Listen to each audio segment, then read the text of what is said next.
Recently, I received a thought-provoking comment on my video labeled How to Enjoy Life, a series of videos I've been uploading with the purpose of showing a happier side to life. You know, the simple, everyday, silly things that are potential sources of at least temporary happiness, right? Well, the comment was as follows. Can you do a video on finding purpose in this foul world? Well, John A. Hill, that's a loaded question. There's never really an easy answer to this one, is there?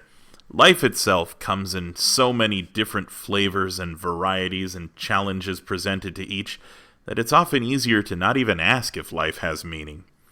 And the internet has made it so much easier to turn off that part of your brain that nags you with existential issues. Simply go to your group of interest of choice, share that one or several interests that you have in common with X people on the other side of the screen, and stop worrying, right? Except that when you end that conversation, you turn off your game, turn off your computer, what have you, you're back to being with your thoughts, and nothing's actually changed, am I right? You may not want to hear this, but there is no instant pill. There is no be-all, end-all answer that works 100% of the time on 100% of the world's population. And for my money, I'd wager most people end up having to find what works for them on their own, regardless of how many self-help books and videos they purchase. And right off the bat, if you're watching a video on how to find meaning in the world, and that's like the last 10 videos on your history, you're kind of already doing it a little bit wrong. Let me explain. Let's say for the purpose of making an example that you have social anxiety, right? Well, instead of attacking your social anxiety head on, by getting out there and confronting your social anxiety, by forcing yourself to acclimate to social situations, force yourself to talk to as many people as possible and such, you're just tricking your brain for another day by watching a video about attacking your social anxiety. Like, that's gonna do it. Yep, did my job for the day. Well, this is why a lot of self-help gurus online are able to make money. They bank on the fact that many people will never actually go out there and solve their problem. They count on you watching their promo videos over and over and over again and selling you their self-help kits. My first suggestion would be to try to power through it. Sounds like shit, right? Yeah, it is. It totally sucks to force yourself to try to think and act differently. It's just one of those things that you just sort of get used to if you do it enough times. You kind of just got to tell your brain, today we're going to be happy. Work with me here. Modern psychiatrists call this faking it until you make it. And sometimes rote repetition may help convince you that things aren't so bad after all in the long run.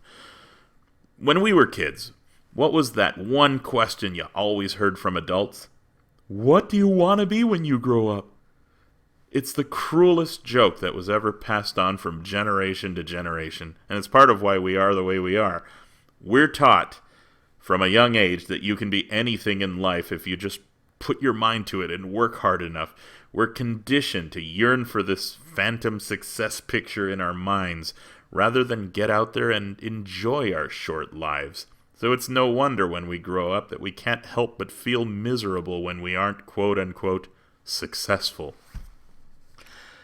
My second suggestion, as a result, would be to try your hardest to not let other people define what success means to you. And here's the thing about success. It seldom measures the quality of a person's life correctly. Several people on this planet are successful, quote-unquote. Some of the most influential and moneyed people on the planet are still miserable and depressed. Rich people commit suicide too, Popular people commit suicide and get depressed too. I've been called a loser more times than I care to remember in life, and I've not achieved the quote-unquote success that I was constantly told I was supposed to have achieved by now. Today, I have no such ambitions. I would rather be happy with what I got and try to get by on as little stress as possible. I'll still try to pursue whatever dreams I can that I feel are at least somewhat achievable, and hope for the best either way. Which would bring me to another suggestion. Okay, so third, try to lower your expectations a little. Shoot for more practical, more achievable goals. Obviously, don't give up on yourself. Don't give up on your projects. Just don't expect to win, quote unquote, every time. Losing is just another part of life that everyone has to deal with, even the most successful people. And it's a pity that we're not trained from childhood to accept loss, or we'd be much happier in life. Don't be hard on yourself. We are always our own biggest critics. And when things are at their bleakest, that's when we tend to pile on more self-doubt. Stop that. Misery loves company. Find someone to hang out with, and together maybe you can help each other out of your respective existential dilemmas. Preferably someone you can stand, and someone who can conversely stand you. At least for an hour or so. But Asa, you're just dancing around the issue with platitudes and pithy sayings and shit. You haven't actually answered the actual question of how the hell do I find purpose in this foul world? By actually going out and trying what works and what doesn't until you're happy with one of the things that works. Here's the real bitch of it when you ask me that. When it all comes down to it, I don't have your answer.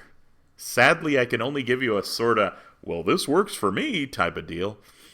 If you're too busy searching for meaning rather than taking it easy and attempting to enjoy your life a bit more, you might be overthinking it a bit too much. There's an old joke from my Argentine brethren that translates horribly in English, but the gist of it is there's this one guy who's super smart and extremely unhappy as a result. And he asks scientists to zap his brain so that he can become less smart and thus enjoy life more and be happier, right? Well, they end up zapping his brain a little more, and he's still not happy enough. And they zap his brain a little more, and he's still not happy enough. And eventually, well, the punchline is that they zap his brain so much that he becomes actually... You know what? The Simpsons actually did that joke too in their own way. All right. Tell me when I hit the sweet spot. Deeper, you pusillanimous Pilsner pusher! All right. Defense! Defense! That's pretty dumb, but, Extended warranty? How can I lose? perfect. Now, I'm not saying be stupid. Just don't stress yourself thinking about your lot in life, whether or not you're achieving your purpose. You'll enjoy yourself more if you relax a bit and laugh a little more instead. My short answer is, there's no such thing as true purpose. You shouldn't need to validate your existence. The only meaning life has is that which you yourself attach to it. I can't presume to know what your hardships are. I'm pretty sure you must be going through some sort of hell. But, online, that seems to be the only consensus we can all arrive at, that life is tough for everyone. Of course, we can all make it a little less tough on each other by being a little more understanding with our neighbors. We could all stand to be a little bit nicer. Me, you, everybody.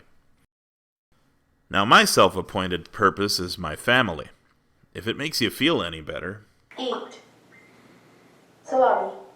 Salami. She wants to eat. Salami. Well, she is doing as she was told to ask with her Salami. tablet. Salami. Popcorn. Salami. Pizza. Salami. I think she's hungry. Yeah. My youngest is a special needs child. I live in a world that marginalizes her, that misunderstands, mistreats, tortures, and even sometimes kills kids just like her. A fear I live with constantly. And I hate this label, but if a low-functioning autistic child can laugh and enjoy life, shouldn't you be able to manage just fine as well?